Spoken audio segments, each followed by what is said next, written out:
Hello everyone, this is Siddharth Patel. Welcome to magnet brains. इस video में हम प्रोसीजर एस्टैब्लिश बाय लॉ और due process of law के difference के बारे में बात करेंगे।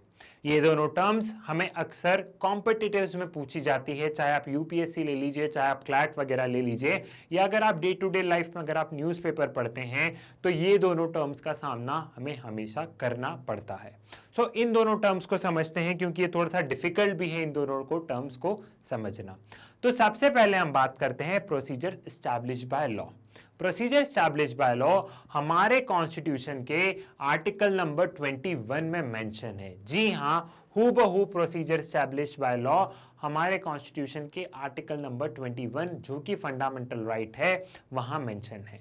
आर्टिकल 21 में क्या लिखा गया है? आर्टिकल 21 में लिखा गया है, no person shall be deprived of his life और personal liberty except according procedure establish by law. So procedure establish by law का ओरिजिन है हमारा संविधान। वहीं ड्यू प्रोसेस ऑफ लॉ हमारे कॉन्स्टिट्यूशन में कहीं पे भी मेंशन नहीं है। ये वर्ड हमारे कॉन्स्टिट्यूशन में मेंशन नहीं है। जो प्रोसीजर एस्टैब्लिश बाय लॉ है ये ब्रिटेन का कॉन्सेप्ट है और जो ड्यू प्रोसेस ऑफ लॉ है ये अमेरिका का कॉन्सेप्ट है। अब हम बात करते हैं कि प्रोसीजर एस्टैब्लिश बाय लॉ है क्या, प्रोसीजर एस्टैब्लिश बाय लॉ का मतलब है क्या। अब इसमें पहला शब्द जो है वो बात कर रहा है प्रोसीजर, और प्रोसीजर मतलब क्या होता है? एक कंप्लीट प्रोसेस। किस प्रोसेस की बात कर रहा है? यहाँ पे बात कर रहे हैं लॉ की। जो लॉ जो बनता है उसके पूरे प्रोसेस की बात कर रहे हैं कि जो लॉ बनाने का जो पूरा प्रोसीजर है वो पूरा प्रोसीजर एकदम सही होना चाहिए। एग्जाम्पल के लिए आप यहाँ पे समझो कि जब भी हमारी पार्लियामेंट कानून बनाती है तो सबसे पहले क्या होता है? सबसे पहले बिल लेके आया जाता है पार्लियामेंट में। इस बिल का क्या करते हैं? इस बिल को या तो लोकसभा या फिर राज्यसभा में इंट्रोड्यूस किया जाता है। फिर जब दोनों हाउसेस इस बिल को पास कर देते हैं तब ये बिल कहाँ पे जाता है? तब ये बिल जाता है प्रेसिडेंट के पास में, प्रेसिडेंट के एसेंट के लिए। और जब प्रेसिडेंट इस बिल को एसेंट दे देते हैं तब ये बिल क्या बन जाता है? तब ये बिल कानून में कन्वर्ट हो जाता है, तब ये बिल एक्ट बन जाता है। ठीक है, ये एक पूरा प्रोसेस है जिसके थ्रू हमारे देश में कानून बनते हैं। ठीक है, तो प्रोसीजर एस्टैब्लिश बाय लॉ इसी बारे में बात करता है कि जो कानून बनाने की जो प्रक्रिया है, वो प्रक्रिया, जो कानून बनाने का जो प्रोसेस है वो प्रोसेस एकदम सही से पालन होना चाहिए। कोई भी कानून ऐसा नहीं है कि बहुत अफरा तफरी में पास हो गया हो इस पूरे प्रोसेस के बिना। तो जो कानून बनाने का प्रोसीजर है वो प्रोसीजर एकदम सही होना चाहिए। ये है प्रोसीजर एस्टैब्लिश बाय लॉ का मतलब। एक और चीज यहां पे लिखी है, कॉम्पिटेंट अथॉरिटी।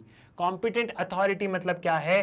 कॉम्पिटेंट अथॉरिटी मतलब ये है कि कानून वही बनाए जिसको कि संविधान ने बोला है। हमारे संविधान में किसको बोला है? पार्लियामेंट को बोला है। तो कानून वही बनाए जो कि कॉम्पिटेंट अथॉरिटी हो, मतलब जिसके पास में अधिकार हो वही कानून बना रहा है ना, कहीं ऐसा तो नहीं कोई दूसरा इंसान कानून बना रहा है। तो जुडिशरी के पास में कोई भी लॉ चैलेंज होता है, कई बार लॉ पार्लियामेंट पास कर देती है, फिर जुडिशरी में केसेस वगैरह जाते हैं उस कानून के खिलाफ, क्योंकि किसी न किसी को उस कानून से समस्या होती जी है। ये असंभव है क्योंकि इतनी ज्यादा जनसंख्या है हमारे देश की कि हर इंसान उस कानून से सेटिस्फाइड हो। तो जुडिशरी में जब केस जाता है तो जुडिशरी पहले प्रोसीजर एस्टैब्लिश बाय लॉ की बात करती थी। जुडिशरी क्या देखती थी? जुडिशरी सबसे पहले देखती थी कि उस कानून को एक कॉम्पिटेंट अथॉरिटी ने बनाया है या नहीं बनाया है। क्या उस कानून को एक ऐसी अथॉरिटी ने बनाया है जिसको कि हमारे संविधान ने बोला था, लाइक उस कानून को पार्लियामेंट ने बनाया है? ठीक है, पहला टेस्ट पास। सेकेंड चीज वो देखती थी, the law is made by valid procedure. Second चीज वो यही देखती थी कि जो कानून बना है तो कानून क्या पूरे प्रोसेस से बना है, ऐसा तो नहीं कि बिल गया राज्यसभा में गया, प्रेसिडेंट के पास में चले गया, लोकसभा में नहीं गया।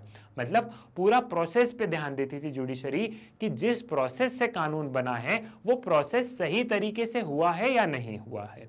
ये है प्रोसीजर एस्टैब्लिश बाय लॉ। लेकिन कुछ समय बाद जुडिशरी ने अपने आप कॉन्सेप्ट इवॉल्व किया और वो कॉन्सेप्ट क्या था? Due process of law.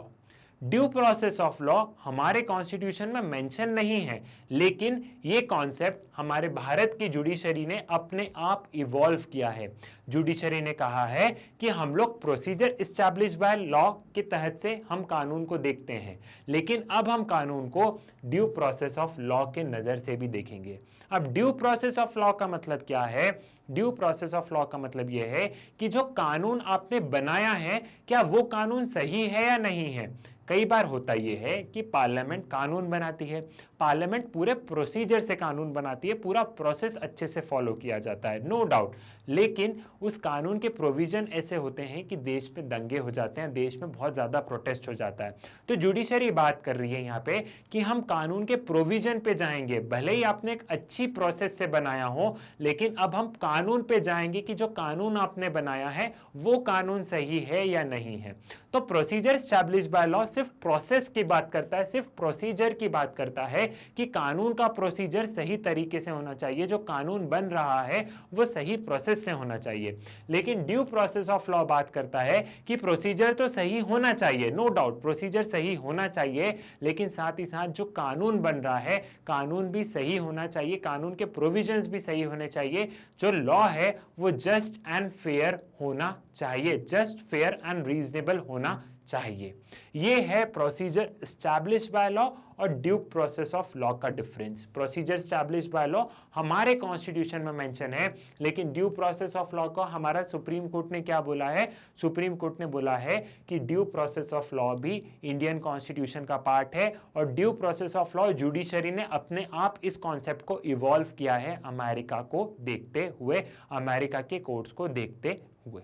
सो ये इन दोनों के बीच में एक छोटा सा डिफरेंस था, जिससे कि आप लोग हमेशा कंफ्यूज होते हैं। ऐसे बहुत सारे टॉपिक्स आपको मिल जाएंगे इट्स ऑल लीगल सीरीज करके। ये सीरीज आप लोगों के लिए है जिसमें आके आपको लीगल नॉलेज मिलेगा, साथ ही साथ कुछ ऐसे टॉपिक्स जो कि आपके कॉम्पिटिटिव्स के लिए हेल्पफुल होंगे। ना ही सिर्फ लॉ स्टूडेंट्स के लिए हेल्पफुल होंगे ये, बल्कि ये सभी जो कॉम्पिटिटिव की प्रिपरेशन कर रहे हैं उन सभी के लिए ये सारे कॉन्सेप्ट हेल्पफुल होंगे। सो आप इट्स ऑल लीगल सीरीज को ऐप पे जाके, एक एक्स्ट्रा लर्निंग का सेगमेंट है, अगर आप एक्स्ट्रा लर्निंग में आप वहां पे देखेंगे तो वहां पे आपको इट्स ऑल लीगल सीरीज मिलेगी। अगर आप वेबसाइट पे भी जाएंगे तो वेबसाइट पे भी आपको इट्स ऑल लीगल सीरीज करके एक सीरीज मिलेगी, वहां से आप और ऐसी बहुत सारी वीडियोस देख सकते हैं जो कि आपके लिए हेल्पफुल होगी। आई होप आपने इस पूरे कॉन्सेप्ट को एंजॉय किया होगा। मुलाकात होगी आपसे नेक्स्ट वीडियो में कुछ ऐसे ही इंटरेस्टिंग टॉपिक के साथ। तब तक के लिए धन्यवाद।